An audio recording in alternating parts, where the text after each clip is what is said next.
संविधान, संविधान निर्माता और आरक्षण, इन 3-4 मुद्दों के ऊपर मैं आप सबके बीच में बात रखूंगा।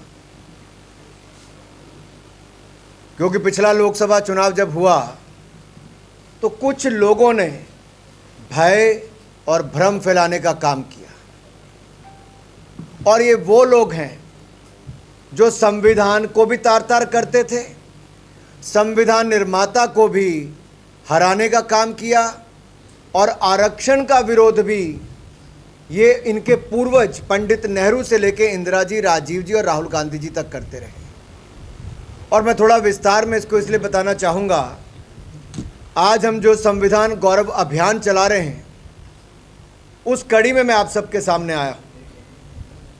संविधान निर्माता कौन थे?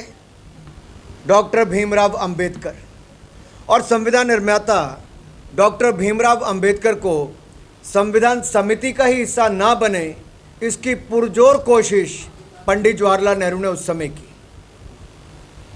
और उनको हराया भी। वो बंगाल से चुनकर आए, और बंगाल से चुनकर आए, और उसके बाद जब उनको दूसरी बार जब उपचुनाव में भी जाना पड़ा तो हिंदू महासभा के नेता एम जयकर ने पुणे सीट खाली की, जहां से वो चुनकर आए। मैं आपको कहना ये चाहता हूं, आखिरकार नेहरू जी अंबेडकर के विरोधी क्यों थे? आखिरकार पंडित नेहरू जी ने लेडी माउंटबेटन को पत्र लिखकर अपनी खुशी क्यों व्यक्त की थी कि अब डॉक्टर अंबेडकर उनकी कैबिनेट का हिस्सा नहीं होंगे? वो चुनाव हार गए हैं। आप सोचिए, डॉक्टर अंबेडकर की हार पंडित नेहरू के चेहरे की मुस्कुराहट बनी थी, और ये अंबेडकर विरोधी हैं। अगली बात मैं आपके सामने करना चाहता हूँ, जब लोकसभा के चुनाव हुए तब भी कांग्रेस और कम्युनिस्ट पार्टी दोनों ने मिलकर 1952 में भी और 1954 में भी डॉक्टर अंबेडकर के खिलाफ प्रचार प्रसार किया, उनको चुनाव हरवाए। ये सारा प्रयास कांग्रेस ने किया, क्योंकि डॉक्टर अंबेडकर दलितों की बात उठाते थे, गरीबों की बात उठाते थे, ओबीसी की बात उठाते थे, और Pandit Jawaharlal Nehru ji SC, ST, OBC के घोर विरोधी थे।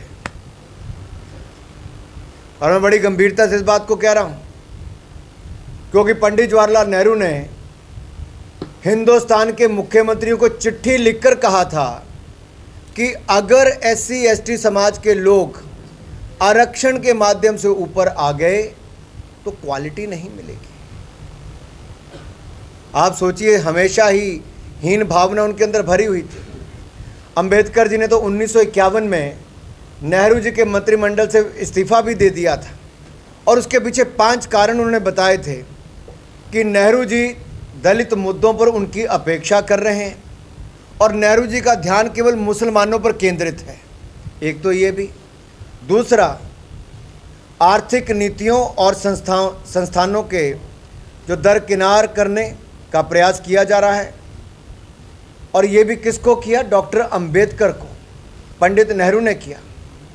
तीसरा है कश्मीर मुद्दे पर धारा 370-35A के बिल्कुल खिलाफ थे, विशेष राज्य दर्जा देने के बिल्कुल खिलाफ थे डॉक्टर भीमराव अंबेडकर जी, लेकिन पंडित नेहरू ने वो भी किया। और यही नहीं, पंडित नेहरू जी की विदेश नीति की उन्होंने आलोचना की, और हिंदू कोड बिल उसको पारित करने में कोई प्रतिबद्धता जो नेहरू जी ने नहीं दिखाई, उसका भी वो विरोध करते रहे। और आखिरी जो मैं कह रहा हूँ, ओबीसी कमीशन ये लाना चाहते थे कौन?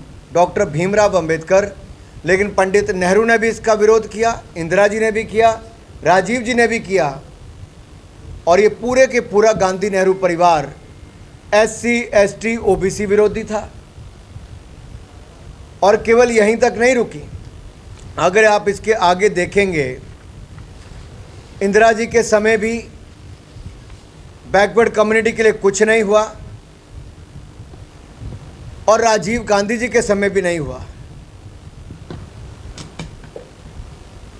लेकिन जब नरेंद्र मोदी जी की सरकार आई तो एनआईटी और शैक्षणिक संस्थानों में ओबीसी को आरक्षण दिया गया और national commission for backward caste NCBC यानी कि संवैधानिक दर्जा भी किसी ने दिया पिछड़े वर्ग को, तो नरेंद्र मोदी जी की सरकार ने दिया।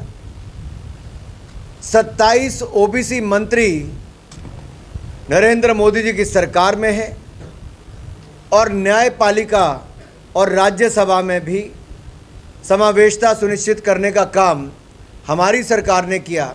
आपको पता होगा विख्यात संगीत में क्षेत्र में जो हैं इलैयाराजा जी, जो दलित समाज से आते हैं, उनको राज्यसभा देने का काम हमारी पार्टी ने किया।